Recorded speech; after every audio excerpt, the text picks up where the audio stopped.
Greg now wants to go one generation further back to discover more about his great-great-grandfather Evan's life.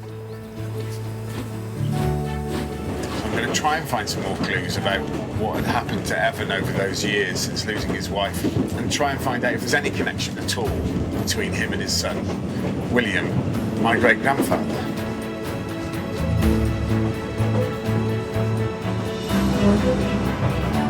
The last time I came on this little railway, which is stunningly beautiful, I was with my mum and dad, and over 30 years later, it's really exciting to be back on it. And it's really exciting to be delving into my dad's past in this way. I can't tell you how much he would have loved this. I can't tell you how much he would have loved to have been part of it, and how sad I am that he isn't.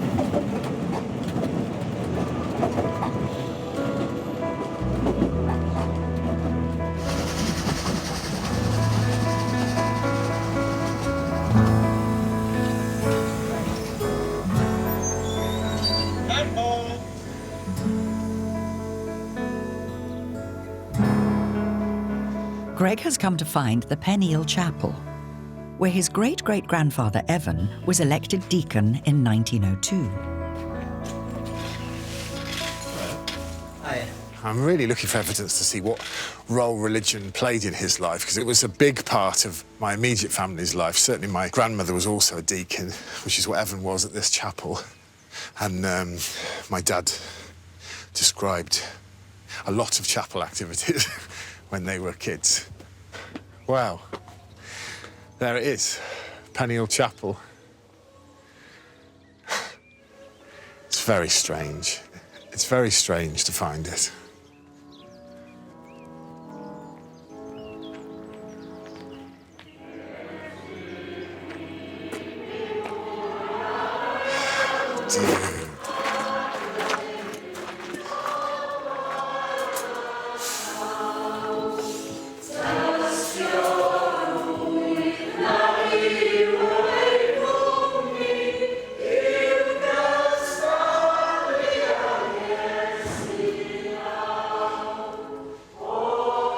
Watching the service, I'm imagining a blood relative who I didn't even know existed until 3 days ago being part of this very building. It's most peculiar.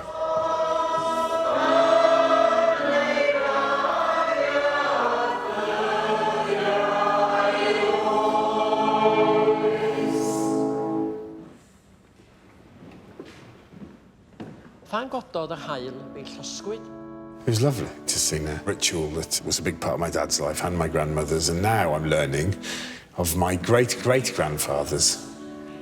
It's been a pretty overwhelming day. It's amazing and very exciting and quite moving.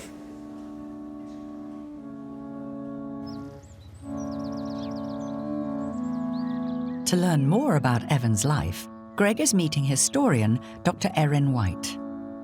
What I'm trying to find out is a little more about my great-great-grandfather, Evan, and anything that might explain his relationship with his son.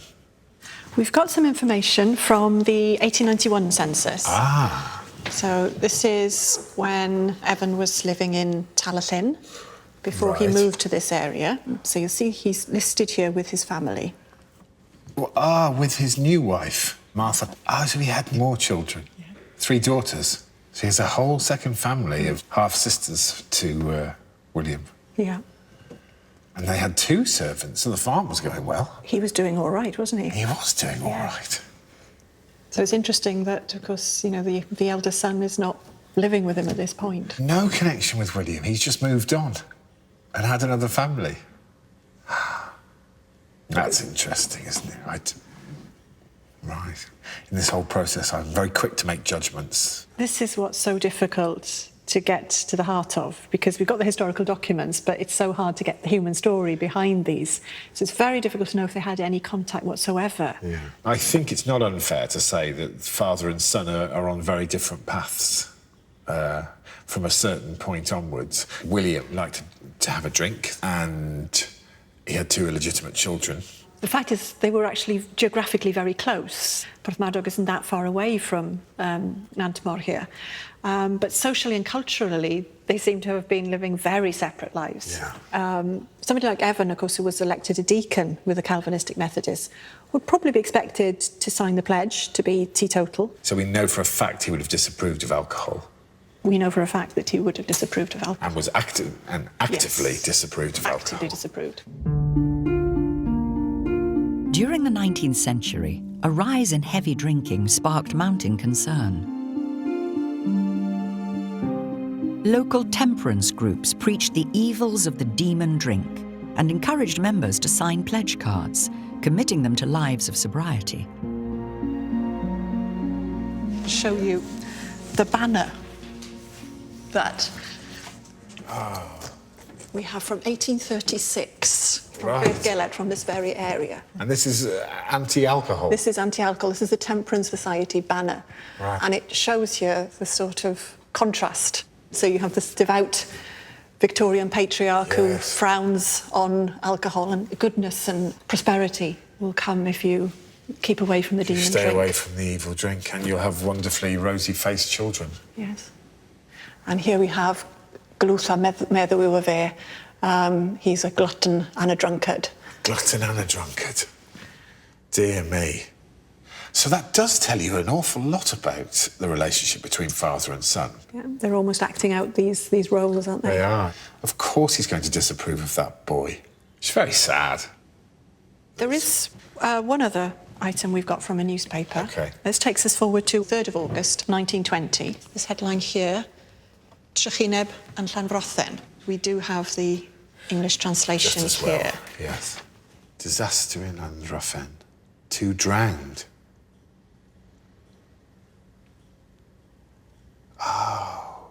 Friday afternoon, Mr. Evan Owen, Mrs. Ann Hughes were travelling in a vehicle to the market in Porthmadog. It appears that when they were crossing Pontytraeth, a bridge, the horse became disturbed and started to move backwards until he hit the rail and fell into the river Glasyn.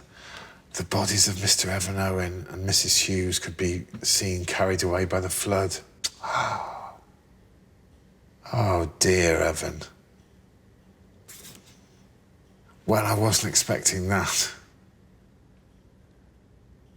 And I wonder what William thought of this. I wonder if he was even in touch with William. It's very difficult to know at this point. We're sort of willing him to, get back in touch with your son. That's what I'm thinking. Get back in touch with your son. Maybe he needs you. He's drinking too much.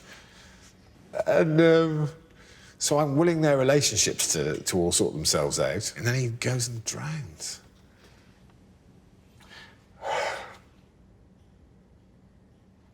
I mean, It's so strange when you get involved in someone's life like this, someone who's long dead.